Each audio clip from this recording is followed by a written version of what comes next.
Hai, Assalamualaikum murid-murid tahun 6 Nilam. Apa khabar kamu hari ini? Teacher harapkan semuanya sihat-sihat belaka dan telah bersedia untuk belajar sains pada hari ini. Murid-murid, teacher pasti kamu dah bersedia dengan buku teks, buku nota dan juga alat tulis. Jom baca doa belajar.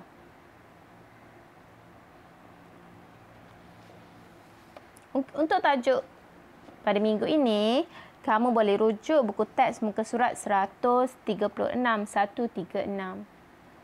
Okey, punca kerosakan makanan. Ini bayangkanlah kalau buah tu dah dicemari dengan mikroorganisma dan kamu makan ia tanpa basuh ataupun kamu tak sedar buah ni dah rosak. Agaknya apa jadi pada kamu? Kamu mungkin akan mengalami sakit perut, cirit-birit, keracunan makanan mungkin. Kalau kamu cakap, "Alah, teacher, saya makan elok je." Itulah teacher cakap ada kemungkinan. Ia kadang-kadang bergantung kepada badan kita. Keupayaan badan kita, antibody badan kita. Ada seseorang tu memang mungkinlah dia tahan setakat makanan rosak sikit-sikit, dia tak ada hal punya. Ada sesetengah orang bila makanan tu dah dicemari oleh mikroorganisma, dia akan mengalami sakit perut, muntah-muntah. Itu bahaya ya. Contohnya kalau minum susu. Susu paling senang kita nak kena pastikan ia rosak. Dia pertama kalau kamu tak tengok dia, kamu minum dah ada bau yang tidak menyenangkan dan juga rasa masam. Ini berbalik kepada ciri-ciri makanan yang rosak yang telah kita pelajari pada minggu lepas. Ingat lagi tak? Apa punca kerosakan makanan? Kenapa teacher? Kenapa selalu makanan ni cepat rosak? Ini yang kita nak belajar ni. Kenapa makanan ada sesetengah makanan cepat rosak, ada sesetengah makanan ia tahan lama. Mungkin dalam masa seminggu kalau kamu biar di atas meja, ia masih lagi okey.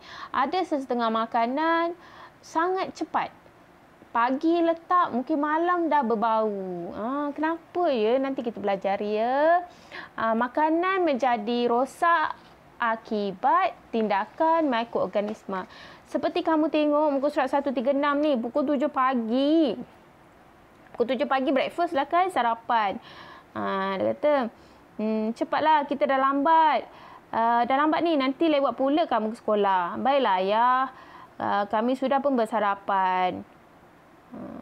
Dia dah sarapan, kemudian dia tinggal makanannya kat meja tu kan. Berita baik kawan-kawan, nampaknya kita ada makanan untuk kita. Ini macam apa? Mr. Plankton pula kan. Ini adalah mikroorganisma. Tunggu, jangan tinggalkan saya. Wah, seronoknya. Jadi, bila dia sedar balik pukul 9 malam, kononnya nak makan lah makanan yang ditinggal pagi tadi kan. Yang sarapan. Mak cakap, dah berbau masam. Sayangnya, makanan ini dah rosak lah. Bakteria tu cakap apa? Kamilah puncanya. Okey. Sebab tu dah cakap, makanan yang menjadi rosak adalah akibat tindakan mikroorganisma. Macam mana tu? Mikroorganisma sesetengah kita ada belajar tajuk mula-mula sekali sains tahun 6 ni, mula-mula kita tajuk mikroorganisma. Ingat lagi tak? Ada sesetengah mikroorganisma ia bertumbuh, ada yang membiak. Ingat lagi tak? Jadi ada sesetengah mikroorganisma bertumbuh di atas makanan yang lembap yang terdedah di udara. Lembap dan terdedah di udara. Betul lah, kadang-kadang kamu perasan tak, makanan yang basah-basah ni dia cepat rosak berbanding makanan yang kering. Ada sebabnya, nanti kita akan belajar sikit lagi. Kemudian mikroorganisma juga makan makanan dan mencernakannya menjadi bahan yang ringkas. Mikroorganisma tu bukan semua yang bertumbuh, ada yang membiak, ingat tak? Jadi dia mikroorganisma pun dia makan makanan tu. Kemudian dia mencernakan makanan itu menjadi bahan yang lebih ringkas. Ini nama perebutan lah. Dia menjadikan makanan dimakan itu menjadi lebih ringkas melalui proses perebutan lah. Dan kadang-kadang makanan yang ringkas itu adalah bahan toksik. yang membuatkan makanan tu dah berbau dan mempunyai rasa yang tidak menyenangkan. Sebab itulah ada bau dengan rasa tak menyenangkan sebab ia adalah bahan yang toksik. Bahan yang toksik. Jadi toksik ni beracun lah. Jadi bila bahan ini adalah racun ni, boleh menyebabkan keracunan makanan sekiranya dimakan oleh manusia. Maksud kalau kamu makan juga, bila kamu dah bau masam, merasa tak sedap, kamu cakap, sayanglah, makan je lah. Itu menyebabkan keracunan makanan. Macam mana tanda-tanda keracunan makanan tu? Sakit perut, cirit-birit. Yang paling bahaya sekali, kalau muntah tu dah kritikal ya. Ingat ya, cirit-birit kamu jangan pandang remeh, cirit-birit je. Tapi kalau sampai muntah, itu memang dah kritikal. Kena bawa pergi hospital. Sebab itu adalah tanda-tanda keracunan makanan. Ini dia cakap kesinambungan yang tadi. Dalam keadaan macam manakah mikroorganisma ni sesuai, dia suka. Dia akan bertumbuh, ia akan membiak, ia akan menempel pada makanan yang macam mana, suasana yang macam mana. Kan dia cakap ada makanan yang kita tinggal kejap dah basi. Ada makanan yang kita tinggal lama elok sahaja. Ini bergantung kepada beberapa faktor. Faktor itu keadaan yang sesuai untuk mikroorganisma ni membiak atau bertumbuh. Yang macam mana? Pertama, kehadiran air. Kalau makanan itu lembab, dia suka. Bakteria dan fungi bertumbuh dengan baik dalam keadaan lembab dan panas.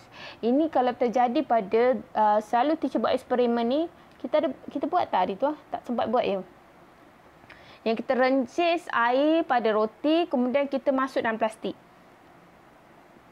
Bila kita rencis air pada roti, maksudnya kita bagi air kan, kehadiran air. Kemudian kita masuk dalam plastik, mewujudkan suasana yang panas. Lembab dan panas. Jadi kulat atau fungi sangat suka. Ia akan cepat bertumbuh. Contoh kalau makan roti kamu, dia punya tarik luput, mungkin katakan hari Sabtu ni lah kan. Hari ni hari Khamis. Khamis, Jumaat, Sabtu, Ahad. Ada 4 hari lagi. Tapi hari ni adik kamu pula pergi rencis air. Mungkin esok dah ada tompok-tompok hitam. Tak sempat tunggu hari Sabtu.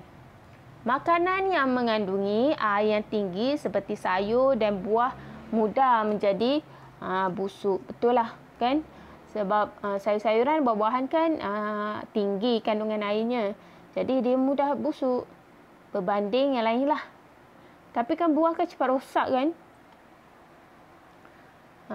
Ini teacher nak tunjuk daging.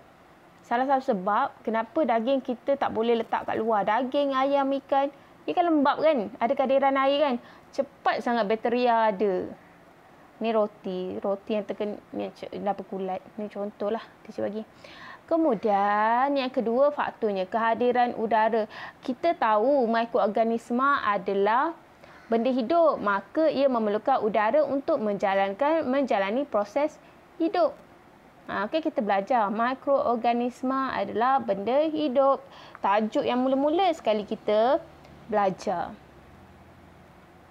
Dan ketiga, sebenarnya pasal udara tu ada satu tajuk yang sambungan daripada ni. Kaedah-kaedah pengawitan. Nanti kita belajar ya, ada.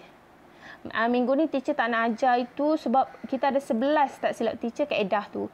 Kalau teacher habiskan dalam satu slide, tak tahu berapa lama teacher punya video ni. Jadi minggu ni kita belajar sikit saja dulu ya. Dan kemudian nutrien. Mikroorganisma bertumbuh dengan baik pada makanan yang bernutrien tinggi seperti sayur dan buah. Bernutrien tinggi, bergizi yang tinggi. Banyak faedah, banyak zat. Kamu selalu cakap banyak zat. Pandai mikroorganisma ni. Dia suka makanan yang ada zat yang tinggi. Dia tak suka benda-benda yang tak ada zat. Pandai dia pilih ya. Kemudian mikroorganisma juga dia suka tau.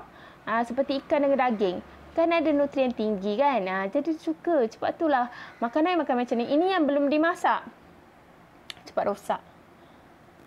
Ini salah satu faktor yang menyebabkan mikroorganisma suka.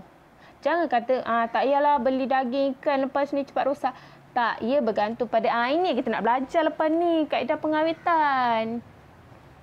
Takkanlah kamu tak nak makan makanan yang bernutrien, kamu nak makan jajan ke? Yang keempat, suhu yang sesuai. Mikroorganisma ni memilih. Dia suka bertumbuh, dia suka pada suasana. Ni suasana. Dia akan bertumbuh dengan baik pada julat suhu 5 darjah Celsius hingga 65 darjah Celsius. Dia tak nak sejuk sangat. Dia tak nak panas. 65 tu dah panas. Kalau lebih pada tu lagi panas, dia tak nak. Sebab itulah kita kena masak air sampai mendidih. Mendidih kan 100 darjah Celsius. Kan? Kalau nak masak apa-apa pun, biar sampai mendidih. Selalu kan, teacher rasa kalau mak kamu masak lebih pada mendidih dah perginya kan. Sekiranya suhu terlalu tinggi atau terlalu rendah, pertumbuhan mikroorganisma akan menjadi lambat atau langsung tiada pertumbuhan. Contohnya kalau kalau suhu tinggi sangat tu, macam ia pun jadi tak aktif. Ini pun berkait rapat dengan kaedah-kaedah kita belajar ni. Sebab itulah makanan lebih tahan lama kalau tinggal simpan dalam peti ais. Sebab suhunya rendah. Kamu perasan tak? Kadang-kadang ada satu tahap lama-lama ia berkulat juga dalam peti ais. Menunjukkan suhu peti ais tu mungkin dah meningkat jadi 5 ataupun lebih lah. Maksudnya suhu kan dia cakap tak boleh rendah pada 5. Kalau dah 5 tu dah ada pertumbuhan mikroorganisma. Kemudian keasidan yang sesuai. Asid alkali, ingat lagi tak kita belajar tahun 5 dulu. Jadi sebenarnya mikroorganisma tidak bertumbuh di dalam medium yang terlalu berasid, yang terlalu masam ataupun terlalu berakali. Akali rasanya pahit. Makanan yang direndam cuka boleh tahan untuk jangka masa lama. Kalau kita letak cuka, kita panggil apa? Jeruk. Kan? Selalu mak kamu buat jeruk, tak payah simpan dalam peti ais sebenarnya. Dia boleh tahan. Jadi, bercerita pasal, baru teacher tinggal, bercerita pasal kandungan air tadi.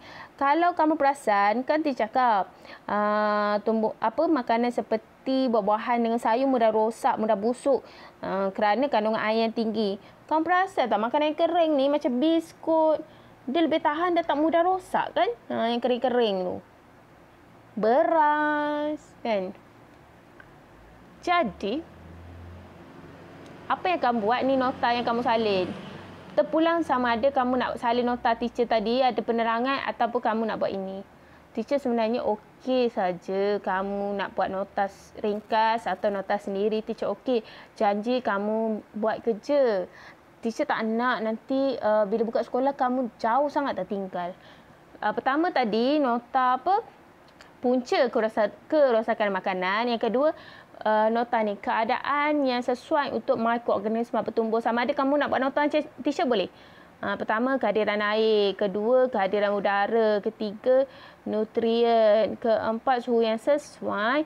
Dan kelima, keasidan yang sesuai. Ini tajuk ni ada dalam buku revisi kamu ya. Cari. Kalau buku teacher muka surat 268. 268. Kamu boleh buat nota sendiri ya. Teacher pernah ajar. Teacher percaya kamu pandailah buat nota ringkas sendiri. Jadi ada 2 tajuk yang kamu perlu buat. Okay. Pertama, punca kerosakan makanan. Tadi teacher bagi tadi ada berapa poin? 3 ke berapa poin. Kemudian keadaan yang sesuai untuk mikroorganisma bertumbuh ada 5 keadaannya. Okey. Itu sahaja daripada teacher pada minggu ini. Minggu depan dan akan datang tajuk ni sebenarnya besar tau. Jadi teacher akan pecahkan sikit-sikit. Siapa yang tak mengikuti dia akan tertinggal lah. Janganlah macam tu kan. Cuba ikuti teacher punya video setiap kali teacher upload dekat kelas. Okey? Itu sahaja daripada teacher. InsyaAllah kita akan jumpa lagi pada minggu akan datang. Okey. Bye. Sebelum teacher lupa, kamu boleh cuba-cuba buat uji kaji 8. Tapi bila ada waktu yang kita kurang sikit kerja, teacher akan bagi tahulah. Bila kamu boleh hantar kerja kat teacher, tanya jawapan. Okey? Sehingga kita jumpa lagi. Bye. Assalamualaikum.